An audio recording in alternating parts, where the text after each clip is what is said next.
Happy Friday, guys. All right, so today we are going to move away from linear equations and just the basic slope-intercept standard form slope formula that we reviewed in class yesterday. And we're going to move on to parallel and perpendicular lines, reviewing what those definitions are and then what that looks like in a linear equation.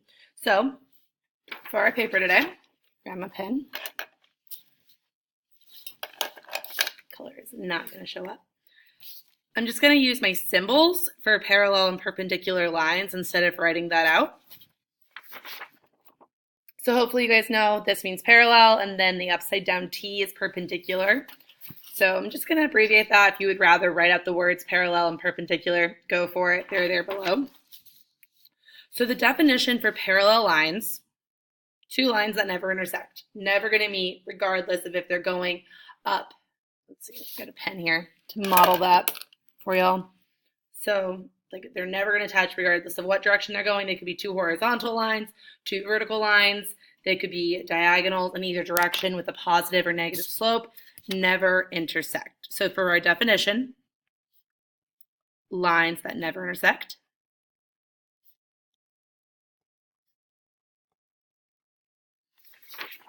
So if I'm looking at an equation, two equations in slope-intercept form, how am I going to know that they're parallel without a graph? Because I can recognize them when they're two lines on a graph. That's easy. That's something you did in elementary school. So today, if I don't give you a graph and I just give you two equations, now that we've worked with linear equations for the first third of the unit, what do? How do you know if those lines would be parallel or perpendicular? Or maybe neither. Maybe they're intersecting, but it's not a right angle, so that relationship would be neither in this case. So in order for two lines to be parallel, they have the same slope. So that's what I'm writing underneath that question. And then I'm going to provide two examples of two equations in slope-intercept form. Again, slope-intercept form, y equals mx plus b. Remember, m is your slope. So for my example, they have the same slope. So I did my two equations here. They each have a slope of 2, but they have different y-intercepts. So if I graphed, those would be two different lines. One of them I would start up at 1 on the y-axis, and the other one I would start down at -7. So they're going to be apart, but because they're both increasing at a rate of 2 or 2 over 1, they're never going to intersect. So just knowing the slope is the same, boom, they're two parallel lines. Now, if they both said +1 for their y-intercept or both said -7, they wouldn't be parallel anymore. That would just be the same line on top of one another. Moving on to perpendicular, so that's going to be our right angle, 90 degrees. Going to make that L with your hand. So that definition, lines that intersect at 90 degrees. They can't just intersect. They have to be special at a 90-degree angle. The lines that intersect at 90-degree angles. And again, as I'm saying this and holding up the paper, pause it to copy down the information you need, and then keep on going. So algebraically, how do we know that if the two lines are perpendicular? When I say algebraically, I'm talking equations, algebra, not your graphs. So their slopes have a relationship, but they're not the same. They have to meet two requirements. They have a negative or an opposite sign. So for example, if one line is positive, the other one has to be negative. And they are reciprocal slopes. So if you give me a slope of 3, what's the reciprocal? 1 over 3.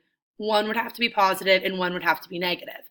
So I'm going to write just that. They have negative. And I'm also going to write opposite because it could be negative and it becomes opposite when you're positive when you're talking about flipping it around. And next to reciprocal, I'm going to include, I did not spell that right. I'm going to include the word flip next to reciprocal. And I'm going to use that same example equation, y equals 2x plus 1. But I'm going to do a negative slope, and I'm going to flip it. So the reciprocal of 2 is 1/2. So I spelled reciprocal wrong at first, so ignore my scribbles around that. That's why you guys should be writing in pencil. This is a good non-example of what to do. They have negative and or opposite reciprocal, which means you flip it, slopes. So 2/1, flip it, you'll get 1/2. 1 always has to be positive and 1 has to be negative. If they're just opposite signs, it's not meeting both requirements.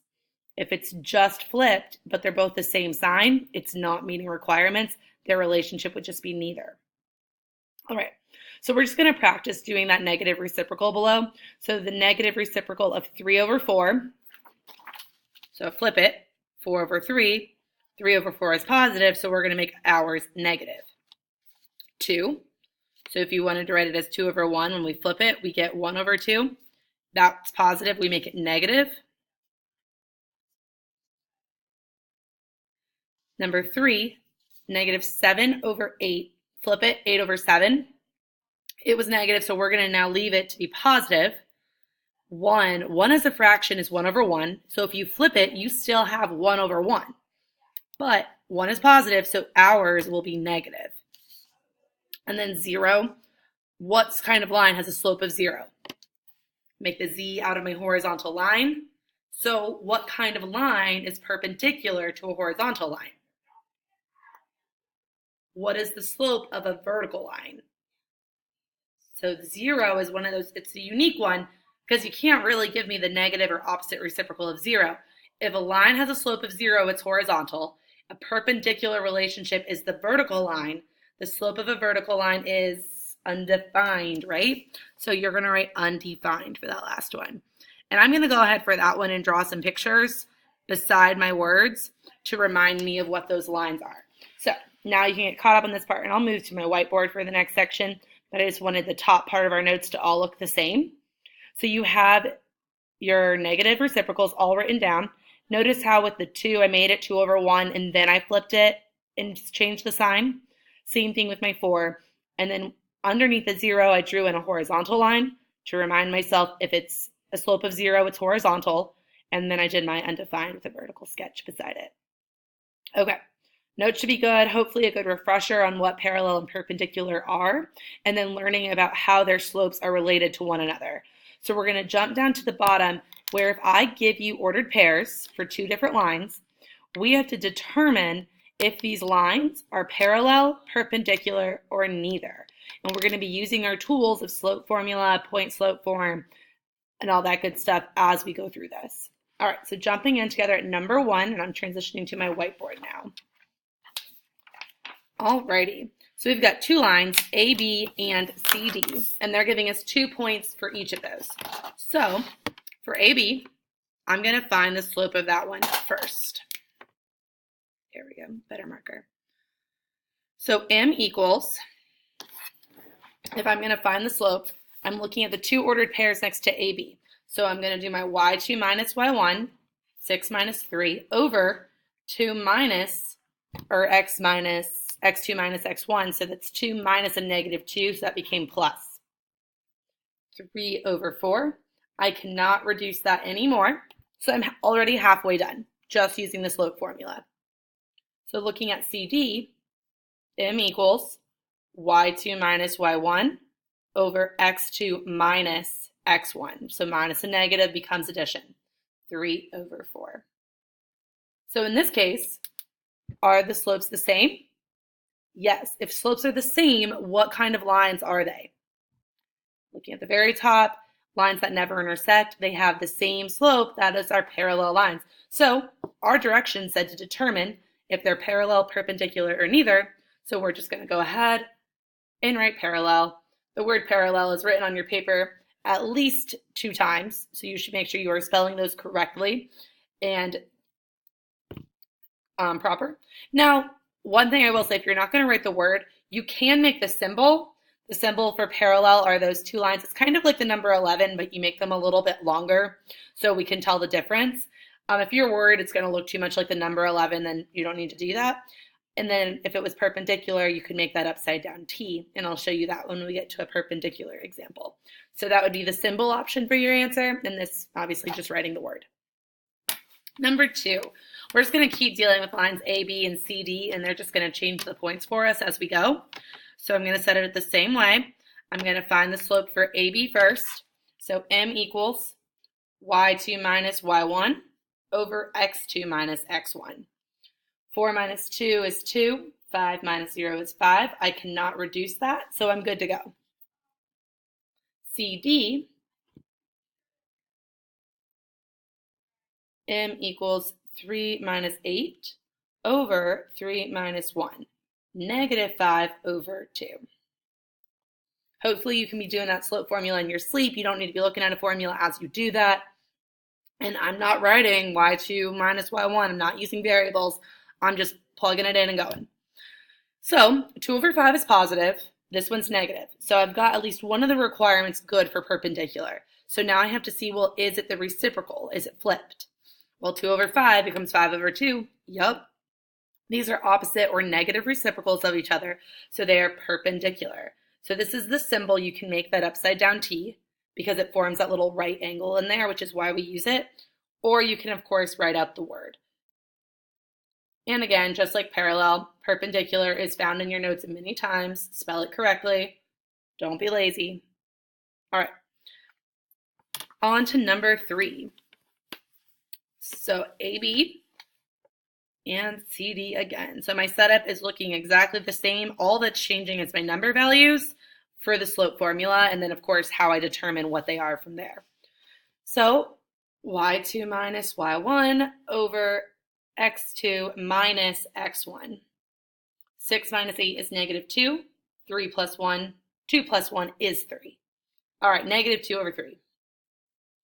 So for numbers, for line CD, 3 minus 2 over 3 minus a negative 1, 1 over 4.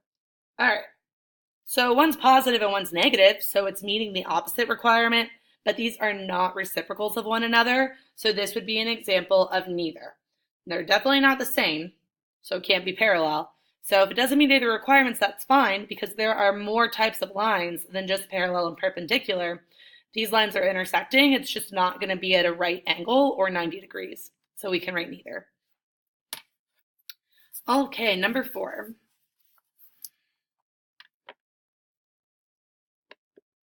AB and CD. So for AB, our slope is going to be y2 minus y1 over negative 1 minus 2 for my x's, 1 over negative 3. And if you want to put the negative with the numerator instead, or you're going to put it just in front of the fraction bar, that's okay. I should only see one negative, though, in front of that fraction. Remember, if there's one on the top and the bottom, they cancel out and become positive.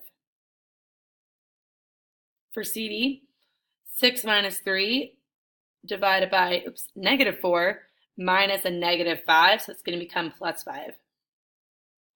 All right, 3 over 1. So 1 over negative 3 and then 3 over 1, they're opposite signs. One's positive and one's negative, and it's the reciprocal. So this is another example of perpendicular. All right. And that is the front of our notes for parallel and perpendicular. So we have 4 more that are just practicing the same skill, and they're going to get a little trickier. So we're going to jump back to number 5 on the back now. Still dealing with lines A, B, and CD. And just really enforcing that slope formula. So M equals 7 minus a negative 2 divided by 0 minus 0. Well, what is 9 divided by 0? Because if you leave it like that, you're not getting full credit. I need to know that you know, does that simplify to 0 or does that simplify to undefined? So 9 divided by 0 is undefined. If you leave it as that fraction, we're not going to be all the way there. You'll use this fraction to help you in a little bit, probably, if you have to compare it to CD. So what kind of line is AB? If it has a slope of undefined, I know AB is a vertical line. Okay, looking at CD, negative 5 plus 5 divided by 6 minus 3 equals 0. Negative 5 plus 5 is 0 divided by 3 equals 0. It's going to cut me off here on this video. These are going to be perpendicular because this is a vertical line.